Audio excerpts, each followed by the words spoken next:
আমাদের প্রত্যেকেরই কোনো না কোনো সময় এইরকম দুই অঙ্ক বিশিষ্ট সংখ্যার বর্গ নির্ণয় করতে হয়।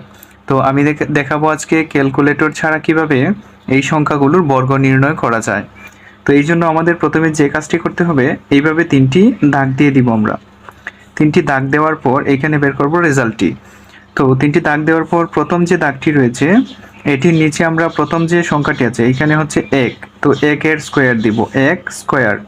তারপর হচ্ছে দ্বিতীয় যে দাগটি রয়েছে এটিতে দিব এইখানে 1, 5 এবং 2 এর গুণফল, 1 গুণ 5 গুণ 2। এবং সর্বশেষ যে দাগটি রয়েছে এটিতে আমরা দিব 5 এর স্কোয়ার, এই যে 5 এর স্কোয়ার, 5 স্কোয়ার। এখন আমরা হিসাব করে দিব। তো এখানে 5 এর স্কোয়ার সমান কত আসে? 25। তাহলে এখানে হবে 25 এর 5, হাতে রইল কত আমাদের? 2। তো এই 2টা এটার সাথে এই গুণফলটার সাথে যোগ হয়ে যাবে। তো এখানে গুণফলটা কত হয়? 5 2 এ 10, 10 একে 10, আর হাতের 2 হচ্ছে 12, 12 হবে এখানে 2, হাতে রইল আবারও আমাদের 1, হাতের 1। তো এইবার 1 এর স্কোয়ার করব। 1 এর স্কোয়ার করলে কত হয়? 1 1 কে 1, আর হাতের 1 এ যোগ করলে হবে 2, অর্থাৎ 15 স্কোয়ার সমান হবে 225। আমরা এখানে লিখতে পারি যে 225। এইবার দেখি 32 স্কোয়ার সমান কত আসে।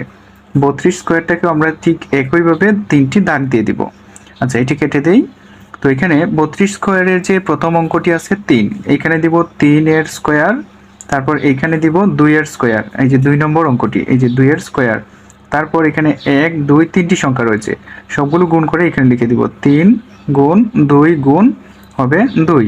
তো এখন আমরা হিসাব করে দিই। এখানে 2 এর স্কোয়ার করলে হয় 4, তারপর এখানে গুণ করলে কত হয়? 2 2 এ 4, 4 3 এ 12, 12 হবে 2, হাতে রইল আমাদের 1। এখানে হবে 3 এর স্কোয়ার, 3 3 এ হয় 9, আর হাতে রেখে হবে 10, অর্থাৎ 32 স্কোয়ারের মান হলো 1024 সমান সমান 1024। এইবার কমেন্ট করে জানান 16 স্কোয়ার সমান কত আসে।